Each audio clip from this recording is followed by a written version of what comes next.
بلوچستان میں security forces نے 2 دن کی کارروائیوں میں فتنۃ الہندوستان کے 133 دہشت گردوں کو ہلاک کر دیا، جن میں 3 خودکش بمبار بھی شامل تھے۔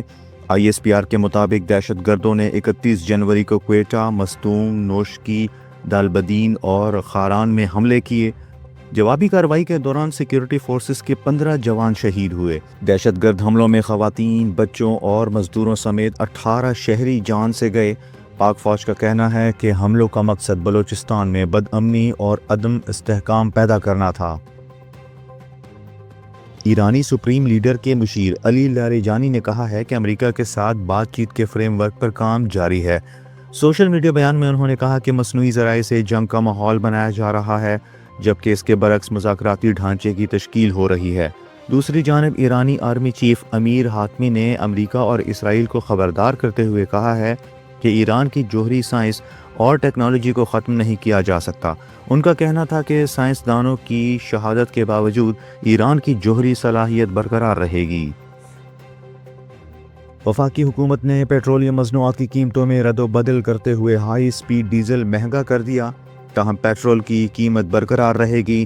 وزارت توانائی کے مطابق اوگرا کی سفارشات پر جاری نوٹیفیکیشن کے تحت نئی قیمتوں کا اطلاق 1 فروری سے 15 روز کے لیے ہوگا۔ نوٹیفیکیشن کے مطابق ہائی سپیڈ ڈیزل کی قیمت میں 11 روپے 30 پیسے فی لیٹر اضافہ کیا گیا۔ اضافے کے بعد ڈیزل کی نئی قیمت 268 روپے 38 پیسے فی لیٹر مقرر ہو گئی، جبکہ پیٹرول کی قیمت 253 روپے 17 پیسے فی لیٹر برقرار رہے گی۔ انڈر 19 ورلڈ کپ میں آج پاکستان اور بھارت آمنے سامنے ہوں گے، جہاں گرین شرٹس سیمی فائنل میں رسائی کے لیے مکمل تیار نظر آتے ہیں۔ پاکستان کو فائنل 4 میں جگہ بنانے کے لیے بڑی فتح درکار ہے، کیونکہ پوائنٹس اور رن ریٹ میں بھارت کو برتری حاصل ہے۔ اگر پاکستان پہلے بیٹنگ کرے تو کم از کم 105 رنز کے بڑے مارجن سے جیت ضروری ہوگی، جبکہ ہدف کے تعاقب میں تیز رفتار فتح درکار ہوگی۔ ٹیم مینجمنٹ اور کھلاڑی پرعزم ہیں اور حالیہ مقابلوں میں بھارت پر برتری کو حوصلہ افزا قرار دے رہے ہیں۔ کپتان فرحان یوسف کے مطابق ٹیم کا مورال بلند اور تیاری شاندار ہے۔ شدید دھند کی وجہ سے لاہور سے سیالکوٹ جانے والی موٹر وے M11 کو عارضی طور پر ٹریفک کے لیے بند کر دیا گیا۔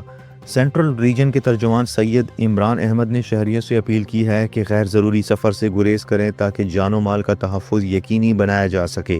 موٹر وے پولیس کا کہنا ہے کہ دھند ڈرائیونگ کے لیے انتہائی خطرناک ہے، اس لیے سفر دن کے وقت صبح 10 بجے سے شام 6 بجے تک کریں۔ بندش کا مقصد عوام کی حفاظت اور حادثات سے بچاؤ ہے اور شہریوں سے محفوظ سفری اوقات اختیار کرنے کی درخواست کی گئی ہے۔ پاکستان نے دوسرے T20 میں آسٹریلیا کو 90 رن سے شکست دے کر سیریز اپنے نام کر لی۔ قذافی اسٹیڈیم لاہور میں کھیلے گئے میچ میں پاکستان نے ٹاس جیت کر پہلے بیٹنگ کرتے ہوئے 5 وکٹوں کے نقصان پر 198 رنز بنائے، جس میں کپتان سلمان علی آغا نے جارحانہ 76 رن سکور کیے۔ عثمان خان نے 53 اور سائم ایوب نے 23 رنز بنائے۔ آسٹریلیا کی ٹیم 199 رنز کے تعاقب میں 108 رنز پر ڈھیر ہو گئی، جہاں کیمرن گرین 35 رنز کے ساتھ نمایاں رہے۔